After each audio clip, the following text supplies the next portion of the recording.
अब बात करते हैं उत्तर प्रदेश की, जहां पर बीएसपी मुखिया मायावती ने एक सम्मेलन किया। प्रबुद्ध लोगों का सम्मेलन था, इंटेलेक्चुअल्स का सम्मेलन था, लेकिन उसमें ब्राह्मण थे।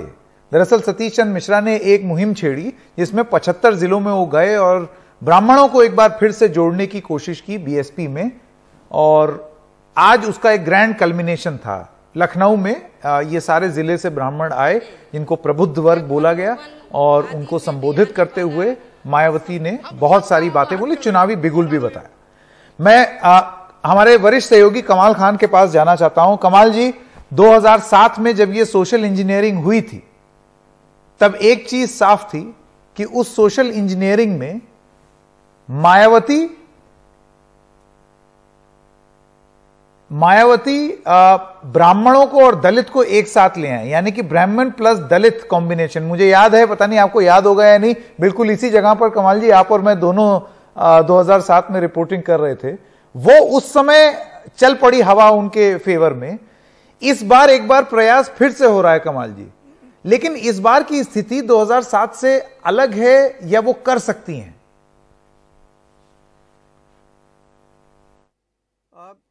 देखिए, ऐसा है कि 2014 से बहुत कुछ इस मुल्क में बदल गया है। जहां तक ब्राह्मणों की बात करें, जो पहले ब्राह्मणों बनियों की पार्टी कहलाने वाली जो बीजेपी है, उसके साथ ब्राह्मण और मजबूती से जुड़ा है। बहुत सारे ऐसे मुद्दे हैं जिनकी वजह से ब्राह्मण उनके साथ नजर आता है।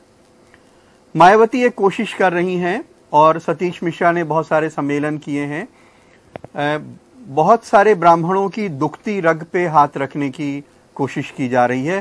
वो उनको समझाने की कोशिश कर रहे हैं कि बहुत सारे इनकाउंटर फर्जी हो रहे हैं। ब्राह्मणों का नाम पूछ के आज भी सतीश मिश्रा ने कहा कि गोली मार दी जा रही है, 400 ब्राह्मणों को मार दिया गया है, वगैरह वगैरह बहुत सारी चीजें कह रहे हैं।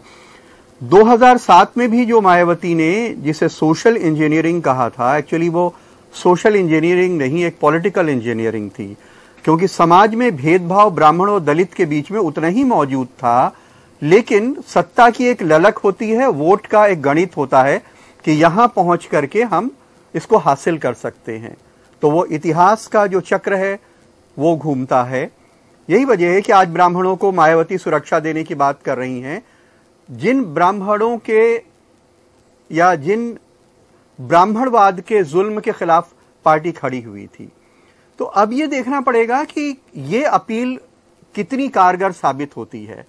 2007 में मायावती की जो पोजीशन थी, आज वो पोजीशन नहीं है। 2007 में समाज में इस तरह का बंटवारा नहीं था।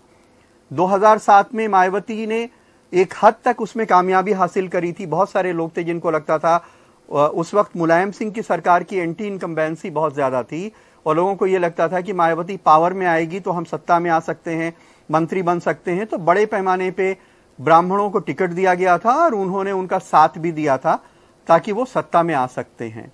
तो ये एक तरह की सोशल इंजीनियरिंग नहीं है, बल्कि समाज उसी तरह चलता रहता है। ये एक तरह की पॉलिटिकल इंजीनियरिंग है, जहां पॉलिटिकल जातियों के जोड़ तोड़ से सत्ता में आने की बात होती है। और मायावती कहती कि जब हम सत्ता में आएंगे तो हम अपने समाज को राजनीतिक भागीदारी और सामाजिक हिस्सेदारी दिलवा पाएंगे। ये उसके लिए था। लेकिन अब ये देखना पड़ेगा कि कितने ब्राह्मण जो हैं, जो योगी जी का हिंदुत्व है, मोदी जी का हिंदुत्व है, जिस तरह की का समाज में माहौल है, उसमें वो अचानक एक धारा के विपरीत मायावती के साथ जाते हैं। और अगर चले जाएंगे तो ये शायद 2007 से भी ज्यादा बड़ी सोशल इंजीनियरिंग की उपलब्धि मानी जा सकती है बहुजन समाज पार्टी के लिए। लेकिन इफ एंड बट बहुत हैं इस पूरी कहानी में। कमाल जी, हमारे साथ जुड़ने के लिए आपका बहुत बहुत धन्यवाद। और एक बार फिर से आपको इस वक्त की बड़ी खबर बता दें, करनाल प्रशासन के साथ किसानों की तीसरे दौर की बातचीत नाकाम हो गई है और इसी वजह से अब मिनी सचिवालय की ओर मार्च कर रहे हैं किसान। ट्रैक्टर ले लेकर अब वो मार्च करना शुरू कर रहे हैं। यहाँ पर इंटरनेट सेवाएं बंद हैं।